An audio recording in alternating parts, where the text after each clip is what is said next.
Hello friends, आज मैं आपको दांत निकलवाने के बाद जिन जिन बातों का ध्यान रखना चाहिए वो बातें मैं आपको बताने जा रहा हूँ।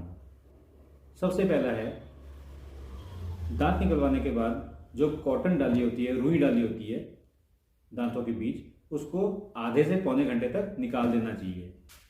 दूसरा, जिस दिन आपने दांत निकलवाया उस दिन जो भी आपने कुछ खाना है या पीना है वो सब ठंडा करके खाना है, नरम खाना है, गरम कुछ नहीं खाना। खाने में आप खिचड़ी, दलिया, खीर, आइसक्रीम ऐसी चीज़ें खा सकते हैं जिसको चबाने की ज़्यादा ज़रूरत ना पड़े। ध्यान रहे कि जैसे खाने में फास्ट फूड, तला हुआ, मिर्च वाला, स्पाइसी फूड और पेप्सी, कोका कोला, कोक ऐसी चीज़ें ना लें। तीसरा, जिस दिन आपने दांत निकलवाया उस दिन बार बार थूकना और कुल्ला करना भी नहीं चाहिए। जिस दिन आपने दांत निकलवाया उसके अगले दिन से आप गुनगुने पानी में या गर्म पानी में नमक डालकर दिन में 2 बार कुल्ला कर सकते हैं। चौथा,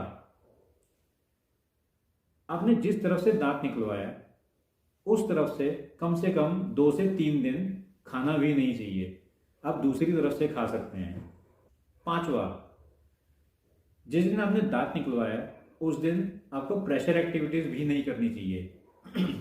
प्रेशर एक्टिविटीज़ मतलब जैसे आप बैलून फुलाते हैं या कुछ भी खींचकर पीते हैं, जैसे फ्रूटी पीते हैं, ऐसी चीज़ें भी नहीं करनी।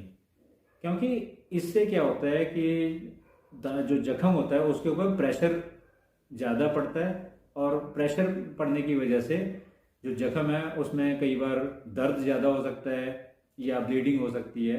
तो इसलिए प्रेशर एक्टिविटीज़ भी ना करें तो अच्छा है। छठा, जिस दिन आपने दांत निकलवाया उसके 24 घंटे तक किसी भी तरह की एक्सरसाइज, वेट लिफ्टिंग, खेलना कूदना या ज़्यादा भागना ऐसी एक्टिविटीज़ भी ना करें। उससे भी जख्म के ऊपर प्रेशर पड़ता है और जिसकी वजह से दर्द ज़्यादा हो सकता है या ब्लीडिंग भी हो सकती है।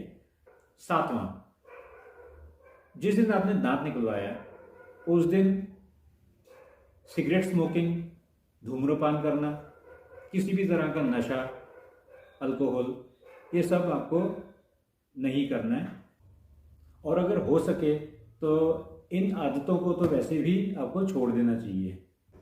और आठवां, दांत निकालने के बाद डॉक्टर ने आपको जो भी दवाइयाँ लिखी हैं या दी हैं उसको समय के साथ लेना बहुत ज़रूरी है। ये वो 8 बातें हैं जिनका आपको ध्यान में रखना है जब भी आपने दांत निकलवाया है, अगर आप चाहते हैं कि आपका जो जख्म है वो जल्द से जल्द बिना परेशानी के ठीक हो सके। अगर आपको लगता है कि इन बातों को फॉलो करने के बाद भी अगर आपकी प्रॉब्लम ठीक नहीं हो रही तो मैं रिकमेंड करूँगा कि आप जहाँ से आपने दांत निकलवाया है उसी डॉक्टर से आप संपर्क करें। Thanks for watching my video.